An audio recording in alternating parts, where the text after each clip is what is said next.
Good morning, student. Today we are going to learn some examples in exercise 1.2. So exercise 1.2, 8th example. See the example. A bill of rupees 6,395 drawn on 19 January. So here one date is given. After 8 months, it was discounted on 28th Feb. अब ये date क्या दिए है, कौन से date दिए है, वो आपको समझ में आना चाहिए. तो इसलिए लास्ट वीडियो में मैंने एक एग्जांपल एक्सप्लेन किया था पर्सन ए और पर्सन बी का. तो वो एग्जांपल आपको ठीक से समझ में आना चाहिए, तभी आप ये एग्जांपल सॉल्व कर सकते हो. तो देखो थोड़ा सा रिवीजन करेंगे कल के एग्जांपल का. सी पर्सन ए पर्सन बी, अगर पर्सन ए गुड सेल कर रहा है पर्सन बी को ऑन क्रेडिट, 5 मंथ का पीरियड है, आर रेट ऑफ इंटरेस्ट है, ठीक है. तो पर्सन ए पर्सन बी को जो गुड सेल कर रहा है उसका वो बिल बनाएगा, जिसको बिल ऑफ एक्सचेंज. वो जिस दिन बिल बनाएगा वो होगी डेट ऑफ ड्राइंग, ठीक है. उस बिल के ऊपर जो अमाउंट होगी वो कौन सी अमाउंट होगी, 5 मंथ के बाद पर्सन बी वो अमाउंट विथ इंटरेस्ट लौटाएगा, वो अमाउंट होगी, मतलब वो होगी फेस वैल्यू FV. अब जिस दिन बिल बन रहा है वो है डेट ऑफ ड्राइंग. उसके बाद पीरियड ख़त्म होने के बाद की डेट है नॉमिनल ड्यू डेट, उसमें 3 डेज़ का ग्रेस लगेगा, वो होगी लीगल ड्यू डेट. अगर पर्सन ए को कुछ इमरजेंसी है तो वो बिल बैंक को सेल करेगा, वो होगी डेट ऑफ डिस्काउंटिंग. तो बैंक क्या करेगा, उस बिल के ऊपर बैंकर्स डिस्काउंट फाइंड आउट करेगा. मतलब जिस दिन वो बिल सेल हुआ है उस दिन से लेकर लीगल ड्यू डेट तक जितने भी डेज है उसके ऊपर बैंक डिस्काउंट लगेगी, तो वो होगा बैंकर्स डिस्काउंट BD. तो बैंक क्या करेगा, पर्सन ए को जो कैश लौटाएगा वो पूरी कैश नहीं होगी, वो क्या होगा, तो फेस वैल्यू में से बैंकर्स डिस्काउंट माइनस होगा, तो वो होगा CV कैश वैल्यू. तो बैंक जो पर्सन ए को लौटाएगी वो होगा CV कैश वैल्यू, और पर्सन बी बाद में जो लौटाएगा वो है FV फेस वैल्यू, ठीक है. तो ये जो डेट्स और ये अमाउंट, इसके बारे में आपको पता होना चाहिए. So see example, a bill of rupees 6,395 drawn, मतलब जो बिल बना है वो कितने अमाउंट का है, तो इस अमाउंट का है, तो वो कौन सी वैल्यू होगी, face value FV equal to, इसी को ही सम ड्यू भी आप कह सकते हो, ऐसे D इक्वल टू. तो फेस वैल्यू हमें दी है 6,395, ड्रॉन ऑन 19 जनवरी 2015. तो ये है डेट ऑफ ड्राइंग, जिस दिन बिल ड्रॉ हुआ है वो. तो date of drawing 19 January for 8 month, मतलब 8 मंथ का पीरियड दिया है. वॉज डिस्काउंटेड ऑन 28 फेब, म्हणजे मीन्स उस पर्सन ने वो बिल बैंक को सेल किया है 28 फेब को, मतलब ये हो गई date of discounting eight 8% per annum. तो ये है rate of interest. What is bankers discount and what is cash value. तो यहाँ पे हमें BD and CV find out करना है. Face value is given and R rate of interest is given 8% per annum. Now see the date. First date is date of drawing. So first we write here date of drawing. अब अगर year दिया है तो इस date को numbers में लिखो. 19 January means 1 2015. After that period is 8 month, so period 8 month.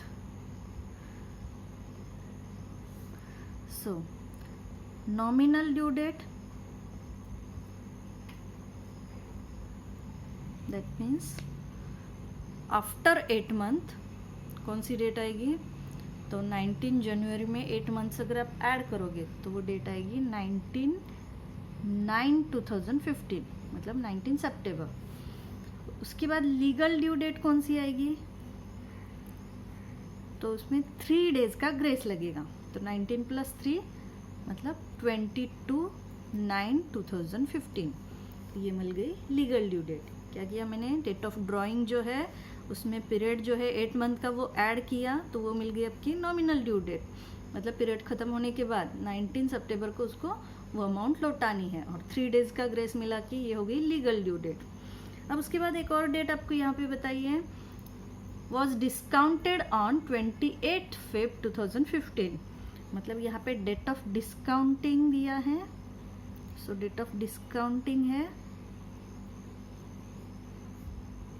28 Feb 2015, ठीक है। तो डेट ऑफ ड्राइंग का यूज़ करके हमने nominal due date, legal due date find out की। अब डेट ऑफ डिस्काउंटिंग आपको दिया है। अब हमें क्या करना है कि वो अनएक्सपायर्ड पीरियड जो है वो फाइंड आउट करना है। तो अनएक्सपायर्ड पीरियड कैसे फाइंड आउट करना है, तो ये जो लीगल ड्यू डेट है उसमें से हम अगर डेट ऑफ डिस्काउंटिंग माइनस करते हैं तो आपको वो पीरियड मिल जाएगा, अनएक्सपायर्ड पीरियड, और उसके ऊपर फिर आप इंटरेस्ट फाइंड आउट करोगे तो आपको बीडी मिल जाएगा। तो यहाँ पे हमें क्या फाइंड आउट करना है, बैंकर्स डिस्काउंट एंड सीवी। तो पहले बीडी मिल जाएगा, बाद में आप सीवी इजीली निकाल सकते हो। अब अनएक्सपायर्ड पीरियड कैसे फाइंड आउट करना है, तो देखो now the unexpired period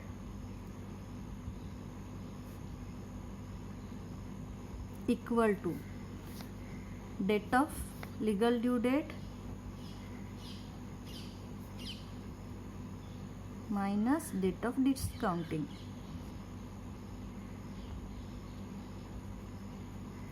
so legal due date कौन सा है, तो 22 सितंबर 2015 एंड डेट ऑफ डिस्काउंटिंग क्या है 28 फेब 2015, ठीक है। मैंने यहाँ पे मंथ में लिखा है। तो देखो अब एक चार्ट बनाएंगे। अब उस चार्ट में आपको क्या करना है, मंथ्स लिखने हैं। अब उसके लिए आपको पता होना चाहिए कि कौन से मंथ्स में कितने दिन होते हैं। हमें क्या करना है, सितंबर से लेके फेब से लेके सितंबर तक कितने डेज होते हैं वो काउंट करना है। तो 28 फेब है, देखो तो टोटल फेब में 28 ही डेज होते हैं, मतलब फेब मंथ ख़त्म हो गया। तो उसके बाद मार्च, अप्रैल, मई, जून, जुलाई, अगस्त, सितंबर, लास्ट कॉलम बनाओ टोटल, ठीक है।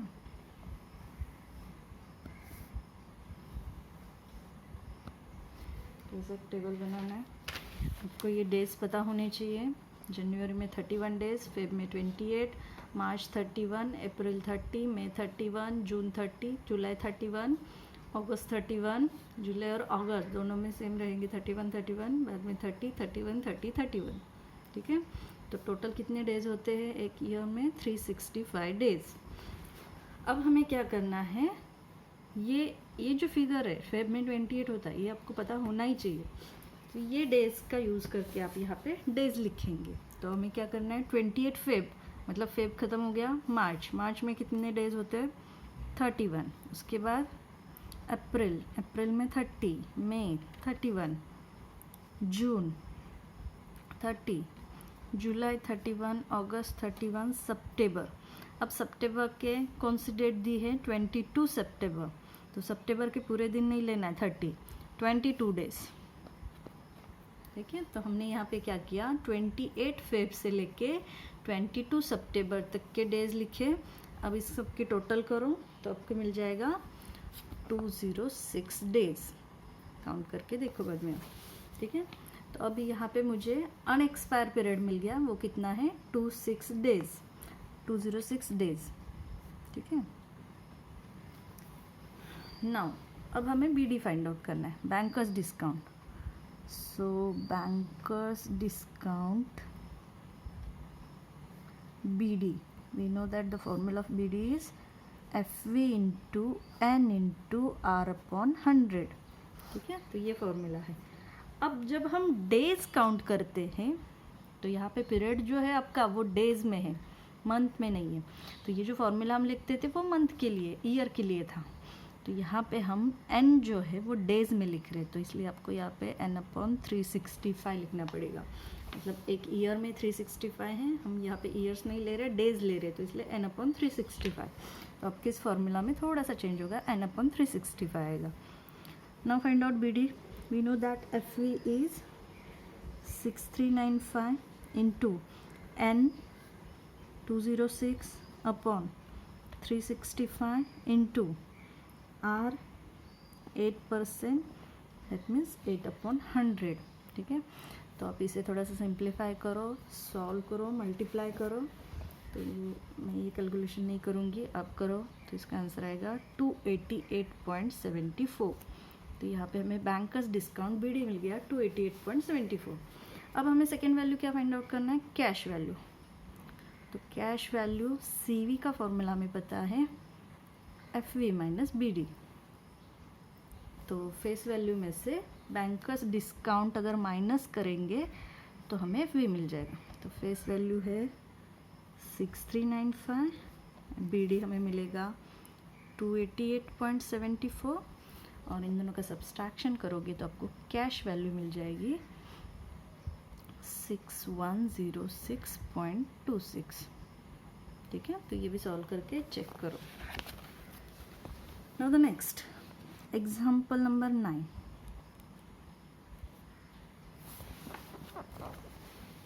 Read the question.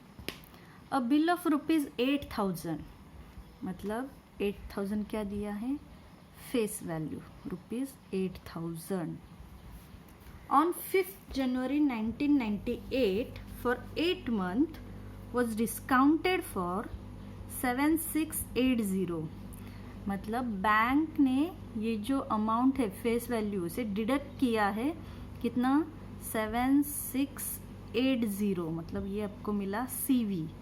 तो यहाँ पे CV दिया है, बैंक ने जो अमाउंट डिडक्ट की है उसके बाद वो जो पर्सन A को लौटाएगी वो है 7680, मतलब ये है CV। On a certain date, find the date on which it was discounted at 10% per annum। अब यहाँ पे FV दिया है, CV दिया है, तो आप इजीली BD निकाल सकते हो। We know that BD equal to FV minus CV। So यहाँ पे 8,000 minus 7680, so हमें BD मिल जाएगा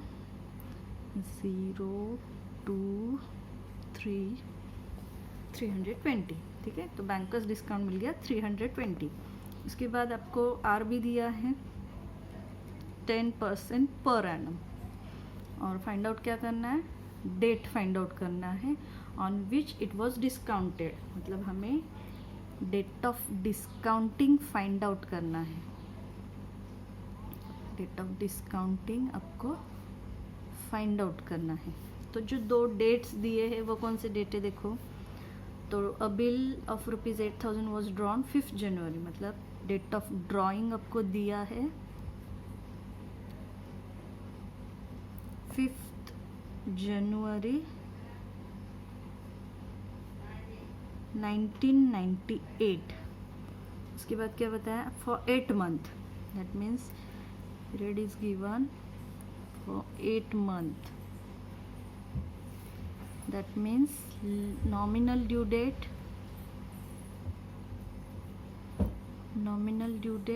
after 8 months 5 September 1998। After that CV दिया है, find the date on which it is discounted। अब nominal due date हमने निकाला, उसमें 3 days ऐड करोगे तो वो हो जाएगा legal due date। So legal due date is 3 days add करेंगे तो 8/9/1998। ठीक है, अब हमें क्या करना है, इसमें से हमें date of discounting find out करना है। तो कैसे फाइंड आउट कर सकते हैं, तो देखो यहाँ पे आपको क्या दिया है, BD पता है, तो इसका यूज़ करके आप date of discounting find out करने के लिए हमें अनएक्सपायर्ड पीरियड फाइंड आउट करना पड़ेगा। तो अनएक्सपायर्ड पीरियड फाइंड आउट करने के लिए हम BD का फॉर्मूला यूज़ कर सकते हैं। ठीक है, अब हमें यहाँ पे लीगल ड्यू डेट पता है, ड्राइंग की पता है डेट।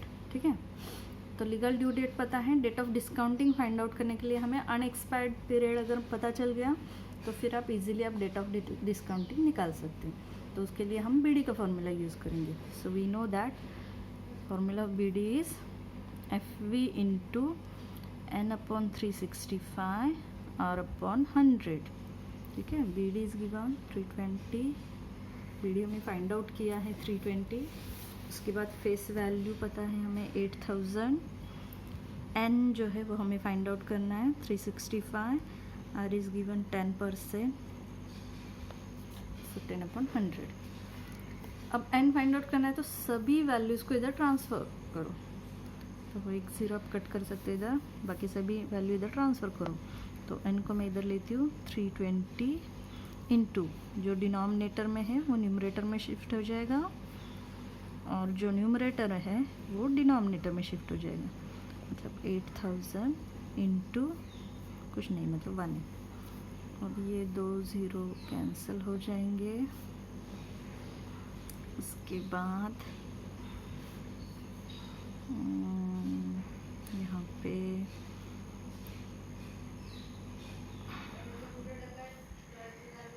सिंप्लीफाई करें। सो n इक्वल टू 4 से डिवाइड करोगे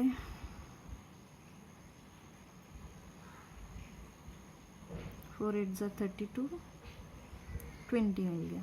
ठीक है, और भी डिवाइड होगा 2 5। ठीक है, 4 2 जा 8, 4 5 जा 20, और क्या बचा 365.5। अब इसको 5 से डिवाइड करो 7 3। सो हमें यहाँ पे n मिला 73 days. That means unexpired period हमें मिल गया 73 डेज। ओके, अब अनएक्सपायर्ड पीरियड मिल गया, हमें लीगल ड्यू डेट पता है, तो लीगल ड्यू डेट के 73 डेज पीछे जाएंगे तो आपको डेट ऑफ डिस्काउंटिंग मिल जाएगा। आया समझ में? कैसे बताया था मैंने? डेट ऑफ ड्राइंग ये है ए पर्सन के पास, उसके बाद date of legal due date B person के पास है, और ए पर्सन जब बैंक में जाएगा तो ये जो है वो डेट ऑफ डिस्काउंटिंग है। तो ये अनएक्सपायर पीरियड हमने फाइंड आउट किया है। तो आपको क्या करना है, लीगल ड्यू डेट से पीछे जाना है तो आपको ये डेट ऑफ डिस्काउंटिंग मिल जाएगी। तो लीगल ड्यू डेट हमें पता है 8/9 मतलब 8 सितंबर। तो आपको क्या करना है, सितंबर से पीछे जाना है। तो या तो आप सीक्वेंस वाइज लिखोगे तो भी चलेगा या फिर आप उल्टा लिखोगे तो भी चलेगा। ठीक है, तो सितंबर से हम उल्टा जाएंगे। तो पहले सितंबर, फिर अगस्त, फिर जुलाई, फिर जून। तो कितना उल्टा जाना है, तो 73 डेज पीछे जाना है। तो हम क्या करेंगे, सितंबर, सबसे पहले सितंबर। तो सितंबर की कौन सी डेट है, 8 है, 8 सितंबर। तो मतलब सितंबर में से सिर्फ 8 डेज, तो यहाँ पे 8 डेज आएगा। उसके बाद अगस्त में है 31 डेज, जुलाई में है 31 डेज। तो कितना हुआ, 62 + 8 70 हो गया। ओके, एक मिनट, यहाँ पे आएगा सितंबर, 2 रह गया ना इधर, 2 × 365, तो 73 × 2 146 डेज। तो हमें क्या करना है, अनएक्सपायर पीरियड हमें मिल गया 146 डेज। तो हमें यहाँ पे 146 डेज पीछे जाना है। ठीक है, तो सितंबर में से 8 डेज, क्योंकि 8 सितंबर है लीगल ड्यू डेट, तो सितंबर में से 8, अगस्त में से 31, जुलाई में से 31, जून में से 30, उसके बाद मई में से 31। तो देखो 123 हो गए, ये 123 हो गए, और 8, तो 123 + 8 मतलब ये हो जाएगा 131 डेज हो गया। ठीक है, हमें चाहिए 146। तो 146 में से 131 माइनस करेंगे तो आपको मिल जाएगा 15। मतलब अप्रैल में से हमें चाहिए 15 डेज। टोटल कितने हो गए यहाँ पे, 146। आप चाहिए तो एडिशन करके देखो, 146 डेज होते हैं क्या ये। तो ये एक टेबल आपको यहाँ पे बनाना है। ठीक है, अब हमने क्या किया, यहाँ पे उल्टा टेबल बनाया है, क्योंकि हमें लीगल ड्यू डेट पता है और date of discounting find out करना है।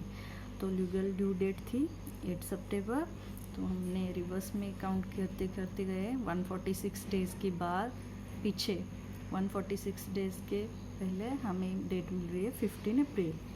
सो here date of discounting is 15 April 1998. This is the answer. Now see example number 10. A bill is drawn on 5th June for 6 months. अभी यहाँ पे आपको क्या दिया है, डेट ऑफ ड्राइंग दिया है 5th June for 6 months, that means period is given, was discounted at the rate R is given 5% per annum on 19th October. तो ये हमें डेट ऑफ डिस्काउंटिंग दिया है. If the cash value of the bill is, that means CV is given, so given CV equal to 43500. Find the face value. उसके बाद R is given 5% per annum. Face value FV find out करना है. सो FV find out करना है. Next हमें क्या दिया है, डेट ऑफ, पहली डेट जो दी है date of drawing. So date of drawing 5th June. अब यहाँ पे ईयर नहीं दिया है तो सिर्फ 5th जून लिखेंगे. अब उसके बाद पीरियड दिया है 6 मंथ.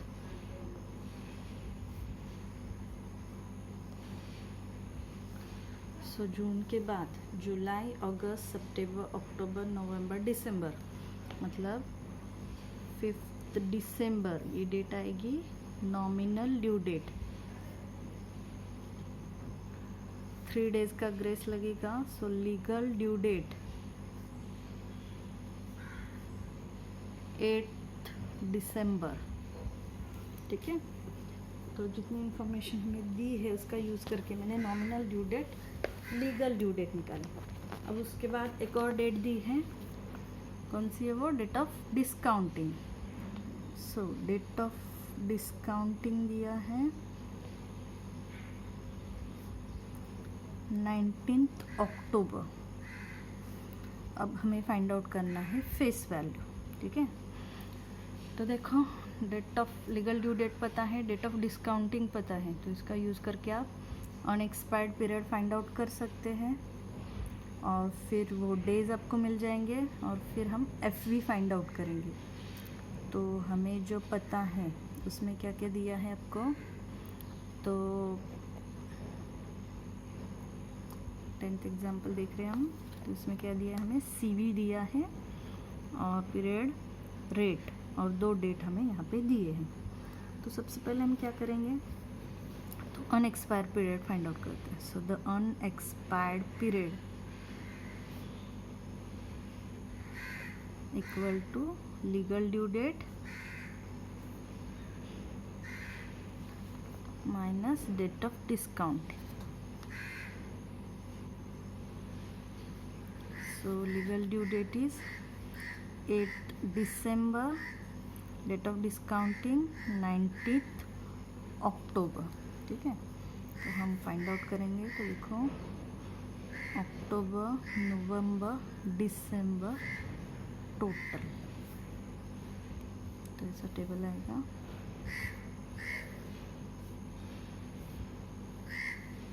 सो अक्टूबर की 19th डेट, तो 19th के बाद कितने डेज रहेंगे अक्टूबर में, तो अक्टूबर जो मंथ है वो 31 डेज़ का मंथ है. तो 31 माइनस 19, तो यहाँ पे आपको मिल जाएंगे 12 डेज.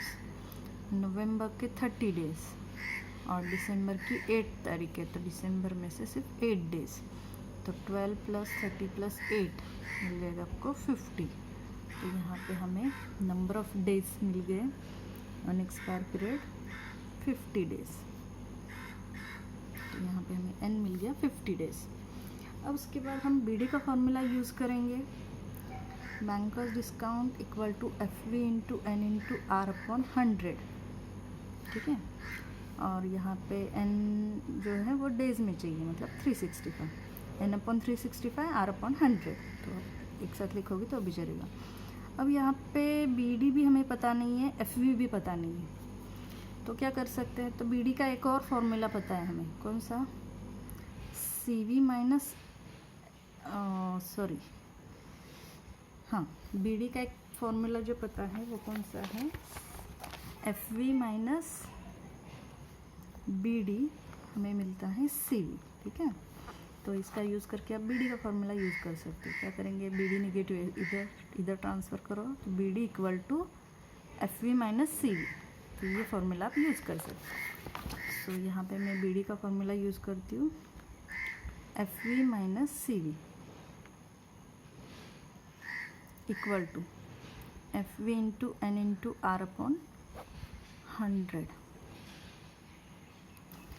अब FV जो है वो हमें पता नहीं है, CV दिया है, सो हम क्या करेंगे, let FV be X, rupees X, हम FV को X सपोज करते, और CV दिया है हमें 43500, सो FV की जगह पे X पुट करो, CV की जगह पे 43,500, X इंटू N मिला है हमें 50 डेज, इंटू R है, R कितना है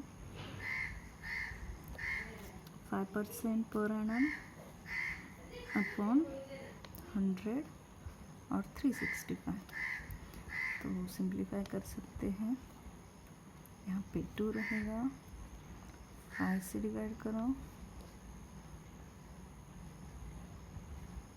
73, so X minus 43500 equal to X upon दोनों का मल्टीप्लिकेशन 146।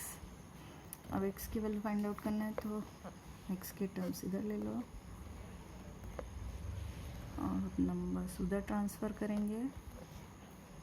अब इसे क्रॉस मल्टीप्लिकेशन करेंगे तो 145X अपॉन 146,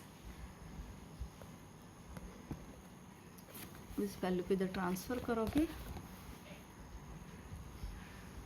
43500 इंटू 146/145। अब ये कैलकुलेशन करो, इसको इधर डिवाइड करेंगे 145 से, तो आपको मिल जाएगा 300 into 146, so X equal to 43,800, so here we get face value equal to rupees 43,800, ठीक है। तो ट्राई करो, आप सॉल्व करके देखो, कुछ डाउट है तो पूछो। Thank you.